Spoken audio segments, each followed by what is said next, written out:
Pasca penertiban, arus keluar masuk kendaraan di Terminal Mardika lancar. Supir angkutan kota atau angkot tidak lagi mengalami kendala kemacetan dan dapat beroperasi dengan lancar di lokasi Terminal A1 dan Terminal A2 Mardika Ambon. Pantauan tim Demas Media Group hari kedua pasca penertiban pedagang pada lokasi Terminal A1, A2, serta kawasan jalur Jalan Pantai Mardika Kota Ambon pada Rabu 3 Agustus 2022.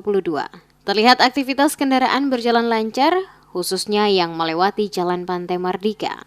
Di dalam lokasi Terminal A1 dan A2 sendiri juga terpantau sepi dari aktivitas pedagang, di mana kendaraan dapat leluasa beroperasi di terminal untuk mengangkut penumpang.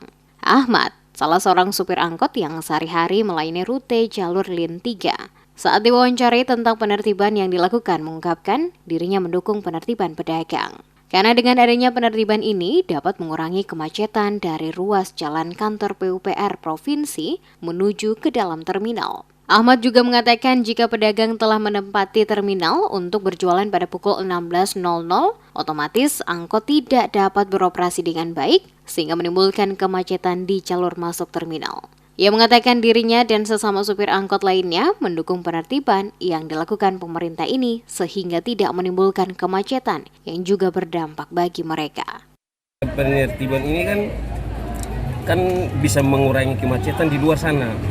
Kan karena kalau di sini kalau pedagang semua monopoli di terminal ini kan otomatis kan kita kan setengah mati juga supir tuh. Kita mau masuk ke sini sementara jam 4 mereka sudah berjualan, sudah memenuhi terminal ini. Jadi kan kita kan otomatis kan tidak bisa masuk lagi. Jadi macet di sana, pengaruhnya kan macet sana, macet di luar sana. Saya kira semua supir merasa senang apa. Artinya kita biar tidak mendapat penumpang di dalam terminal, cuma kan yang penting jangan kan macet. Jadi kita bisa lancar, masuk, keluar lancar. Diberitakan pemerintah Kota Ambon pada Selasa 2 Agustus mulai menertibkan pedagang kaki lima atau PKL di kawasan Terminal A1 dan A2 Mardika, serta jalur jalan sepanjang Pantai Mardika menuju kawasan Ongkoleong. Penertiban kawasan terminal hingga kawasan Ongkoleong direncanakan berlangsung selama 4 hari untuk mengembalikan fungsi terminal sekaligus melancarkan arus lalu lintas di sepanjang pesisir Pantai Mardika. Penertiban ini melibatkan kurang lebih 200 personil gabungan.